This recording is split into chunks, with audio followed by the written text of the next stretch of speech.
buena noticia de este domingo es la invitación a confiar en la misericordia de Dios, que siempre nos da oportunidades y posibilidades. La paciencia de Dios es nuestra salvación, decía San Pedro, y con toda la razón. Muchos peligros parecen cernirse sobre el futuro de la humanidad.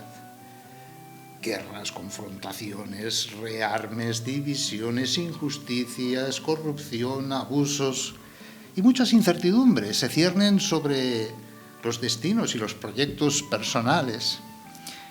Y caemos en fracasos históricos, caemos en frustraciones personales. No pocas veces nos sentimos incapaces de hacer frente a la situación de la humanidad y la nuestra, la personal de cada uno. También las crisis del sentido de la existencia en mucha gente, ¿no? Esa falta de salud psicológica, espiritual, ese enigma del dolor, del sufrimiento y de la muerte, una y otra vez llaman con insistencia a la puerta del corazón de tanta gente. El mensaje de esperanza que viene de Jesucristo es el único que nos ilumina este horizonte lleno de incertidumbres y de pesimismo para mucha gente. La esperanza cristiana es nuestro fundamento, es decir, el Señor nos ofrece una oportunidad y una posibilidad de llegar a un hombre nuevo y una humanidad nueva.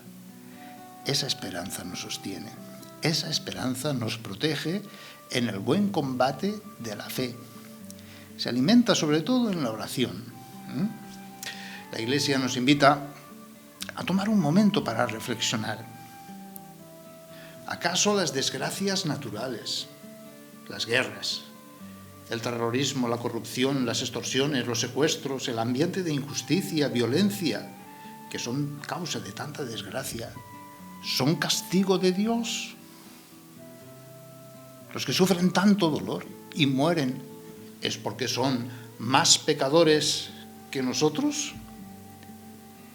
Y como Jesús y con Jesús, la Iglesia responde: os digo que no. Más aún, si no os convertís, también pereceréis del mismo modo. El Señor nos llama y nos invita a leer los acontecimientos de la vida como una oportunidad, una llamada inaplazable a la conversión, al cambio de vida. Dejemos de hacer el mal y empecemos a hacer el bien a partir de ahora. Es muy fácil confiarse en los bienes de este mundo, bienestar económico, bienestar psicológico, que si comodidad, seguridad. Más tarde o temprano puede venir nuestro final. La muerte es una etapa que todos tenemos que pasar, tarde o temprano. Por eso estamos a tiempo. La reflexión a la que se nos invita es que consideremos que nuestra vida en esta tierra es provisional. No estamos en este mundo para siempre. Vivimos en el tiempo. Y lo nuestro es pasar por este espacio.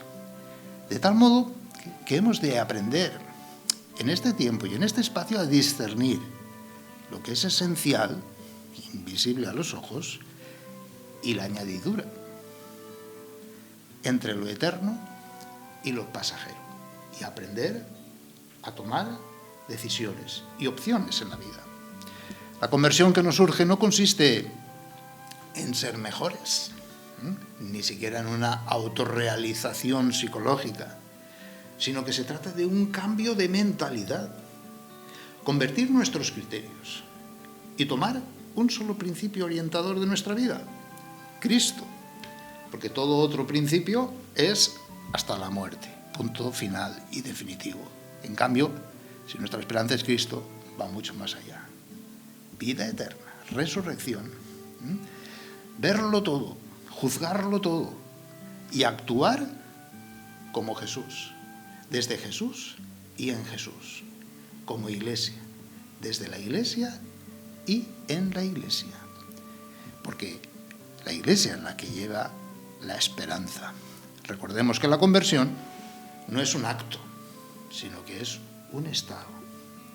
Hoy, tercer domingo de Cuaresma, se nos invita a esta conversión, a purificar nuestras almas y corazones, a protegernos de las tentaciones y seducciones del maligno, a rectificar nuestras intenciones, a mover la voluntad, para que los oyentes de la palabra, eso es lo que significa catecúmeno, oyente de la palabra, pues nos unamos más estrechamente a Jesús y prosigamos con mayor decisión en nuestro esfuerzo por amar a Dios y al prójimo. De los postulantes al bautismo y de los que vamos a renovarlo, en esta Pascua se espera una voluntad que llegue al sentimiento íntimo de Cristo y de la Iglesia.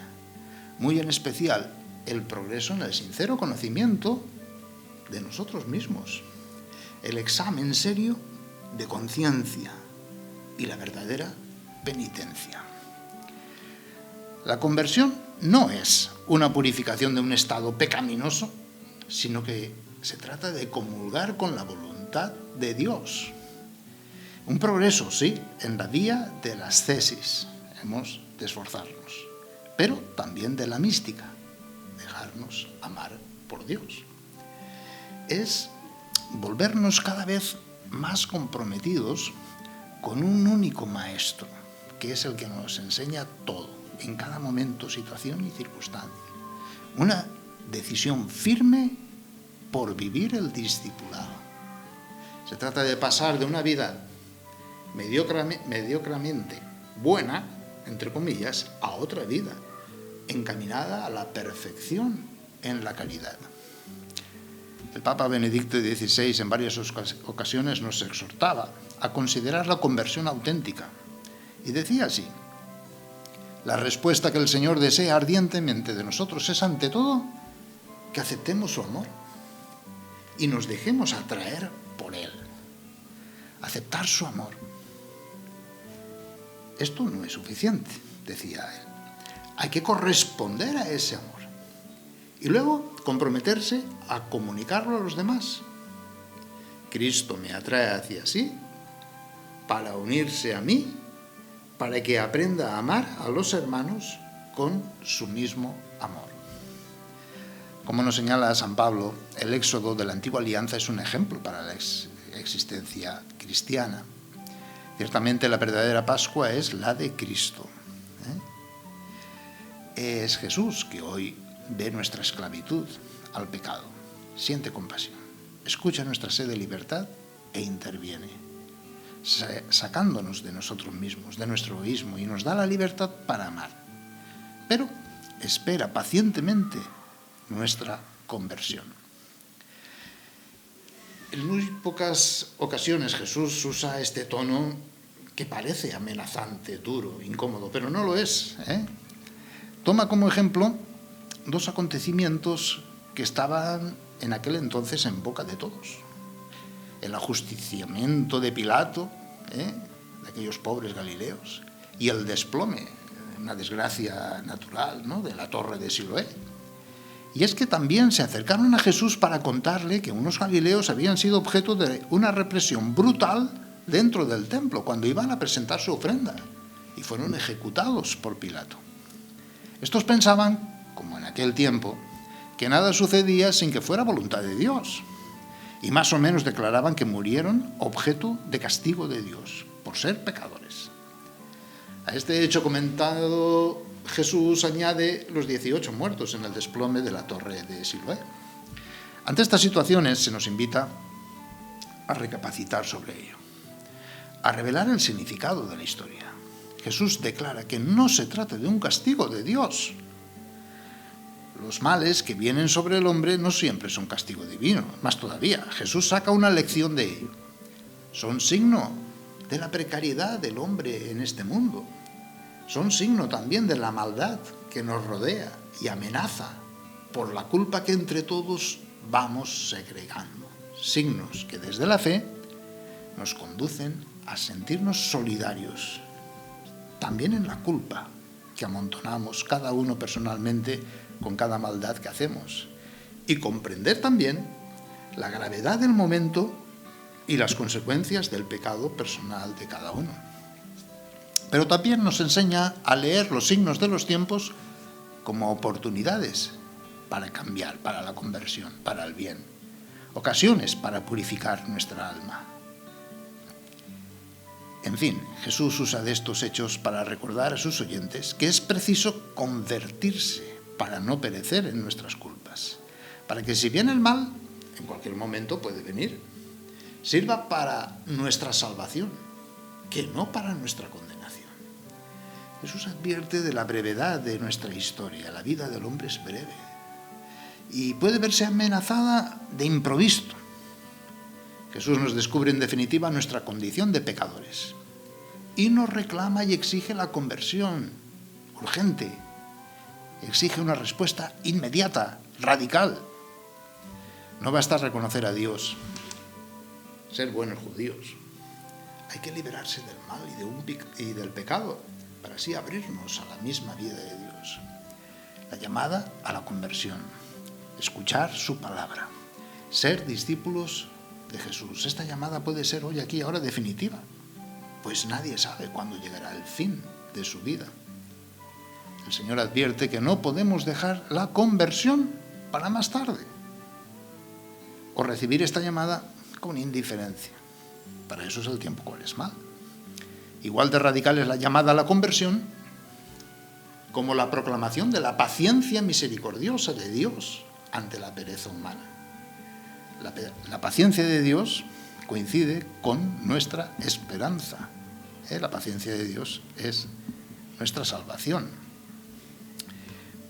La higuera en la antigua alianza era el signo del pueblo de Israel. El dueño del campo es el Padre. El viñador es Jesús. Es Jesús quien pide una oportunidad. Es el abogado ante el Padre. Jesús proclama un tiempo favorable, una oportunidad de cambio. El número 3 en la Escritura significaba el número de la desesperanza, cuando ya es inútil esperar más. Esto es, nos encontramos ante una esterilidad no pasajera, sino que dura años. Jesús con esta parábola exige el fruto. No hay que quedarse estériles como la higuera seca y muerta. Nos recuerda a Juan Bautista, que exigía frutos de penitencia, contra la mentalidad egoísta, injusta e incluso de una acción liberadora de Jesús meramente terrena. Había que optar por la lógica del reino y sus valores. La escucha de la palabra y la toma de su persona como único maestro. Es de este modo como Juan Bautista advertía para que diésemos frutos de conversión, al igual que Jesús cuando decía, el árbol se conoce por sus frutos. Es decir, alude a las obras. Mantenerse en la palabra de Jesús, en sus mandamientos, con un corazón bueno, perfecto, nuestra tierra. Y de este modo dar un fruto abundante y que permanezca. Hoy se nos invita a tener un examen de conciencia. Fijémonos, Moisés, que hablábamos de él en la primera lectura. El Señor, todo su favor sobre él, le salvó de las aguas. Moisés significa el salvado de las aguas y fue cuidado, ¿no?, por el imperio egipcio de aquel entonces. ¿Y qué pasó? La respuesta de Moisés: mató a un egipcio, huyó al desierto, perdido, sin querer saber nada más y sintiéndose perdido, cuando el Señor se le presenta en este árbol, en esta zarza ardiendo, con un fuego que no se apaga. Vuelve a confiar en él, vuelve a darle una oportunidad y le da la posibilidad de empezar a hacer el bien, de una conversión, de liberar al pueblo, su pueblo, y responde con prontitud. Por eso no demos a nadie por perdido. La paciencia de Dios, ¿la comprendemos? También un buen examen de conciencia es advertir la llamada urgente a convertirnos y confiar en la paciencia misericordiosa de Dios, para que así demos fruto abundante y que permanezca. Los aspectos y campos que más necesitamos están en la conversión, se refieren pues al progresivo y preocupante debilitamiento de nuestra fe. Se va debilitando nuestra fe. perdemos ese empuje en la búsqueda del reino y de la justicia. Quedamos en la superficie con respecto a las exigencias de la vocación del laico, del sacerdote, de la vida consagrada. Estamos volviendo a un comportamiento cada vez más mundano. Falta el sentido de responsabilidad. Se nos invita hoy y se nos da la oportunidad de cambiar de vida.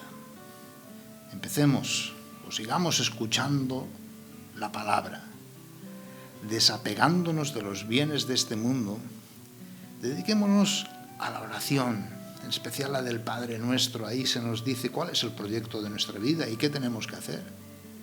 Y dirijámonos a la cruz. La cruz es ese árbol ardiente, ese fuego que significará la nueva alianza. De su costado abierto sale sangre, agua, y dice San Juan, fuego, ¿verdad? Que es el que purifica, y nos da la posibilidad de vivir una vida completamente nueva.